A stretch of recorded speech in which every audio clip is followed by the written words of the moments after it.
وضو کے مکروہات، اس کا معنی ہے وضو میں ایسی چیزیں جو ناپسندیدہ ہیں، وضو ہو جاتا ہے لیکن وضو کا ثواب کم ہو جاتا ہے۔ نمبر 1، وضو کے لیے ایسی جگہ پر بیٹھنا جو ناپاک ہو۔ نمبر 2، وضو کا پانی گرانا اور چھینٹیں اڑانا، قبلے کی طرف تھوکنا، اللہ اکبر، بلا ضرورت دنیاوی باتیں کرنا، ضرورت سے پانی زائد خرچ کرنا یا بالکل کم کرنا کہ اعضاء بھی پوری طرح گیلے نہ ہوں، یہ سب مکروہات میں شامل ہیں۔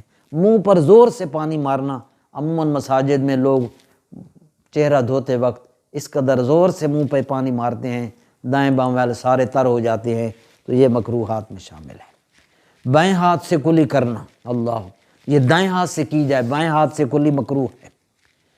اسی طرح دائیں ہاتھ سے ناک صاف کرنا، یہ مکروہ ہے، ناک صاف کرنا ہو تو بائیں ہاتھ سے۔ اس کے بعد 2 باتیں ہیں استنجا کے حوالے سے کہ جب واش روم میں بندہ ہو تو پخانہ یا پیشاب کی حالت میں خاص بات ہے نہ قبلے کی طرف منہ ہو نہ پیٹھ ہو، یہ بے ادبی بھی ہے، مکروہ بھی ہے اور اللہ کو پسند نہیں ہے۔ اور دوسرا یہ ہے کہ پیشاب اور پاخانہ کی حالت میں کسی قسم کا کلام نہیں کرنا، گفتگو نہیں کرنی، اور سب سے بڑھ کر یہ ہے کہ پاخانہ پیشاب کرتے ہوئے پیشاب کی چھینٹوں سے بچنا ہے، ورنہ حدیث شریف میں آتا ہے کہ اس کی وجہ سے عذاب قبر ہوتا ہے۔ اللہ تعالی ہم کو اس سے بچائے اور ہم سب کو ان باتوں پر عمل کی توفیق عطا فرمائے، آمین۔